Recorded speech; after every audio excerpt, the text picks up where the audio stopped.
The fourth generation of the Renault Clio was an extremely popular car in Europe and the UK. Overall, it's a pretty reliable little car with decent engines, good fuel consumption, more or less comfortable driving, and also practical interior.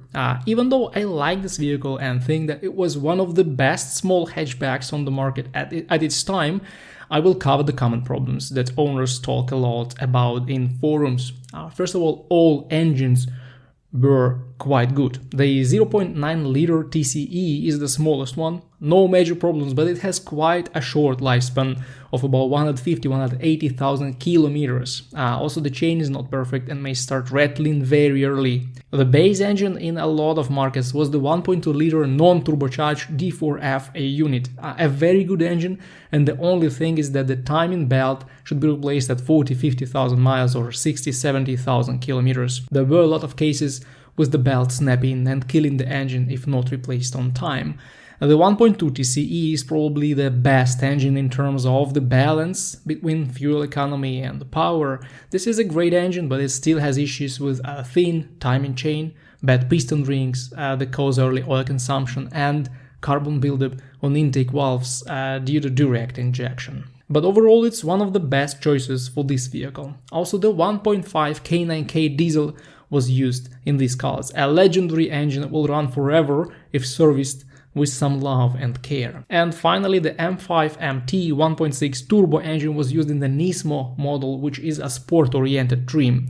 Overall, a good engine, but if you buy it used, please consider that the owners didn't drive it calmly, and so it will have a set of problems that need a very thorough investigation before you pay your money for that car. When it comes to transmissions, there are basically no problems with the 5-speed or 6-speed manual gearboxes, and there are tons of problems with the only option of an automatic transmission, which is a 6-speed dual clutch EDC unit.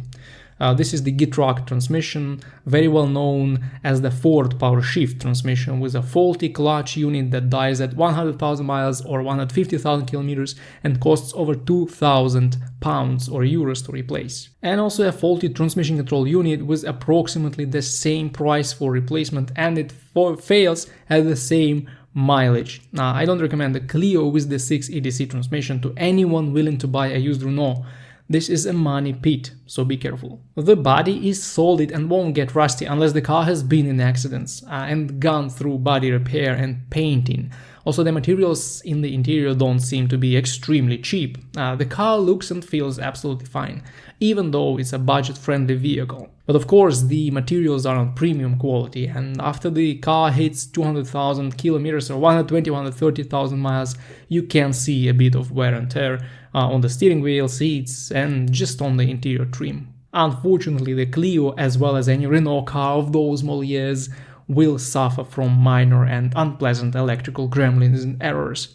They will pop up as error messages or warning lights on the dashboard and then disappear before you can plug in a scanner and inspect the vehicle. This is a little painful, but in most cases the culprits are simple, like the 12-volt battery, corroded ground connections, badly tightened battery clamps, or just software glitches that are gone after you turn the car off and on again. Also, there were at least 2 recalls for brake hose connectors, so if you own or are going to buy a used Clio, inspect the brake hoses and make sure they don't hang all around the place, exposing themselves to road debris and other threats. Even though there are a lot of suspension-related fault reports, I wouldn't say the suspension is weak in these cars. Yes, it will throw a minor problem now and then, like a snapped bushing or a faulty strut at high mileage, but I don't know a car model that wouldn't suffer from those issues. Overall, the 4th generation of the Clio seems like a very solid car if you avoid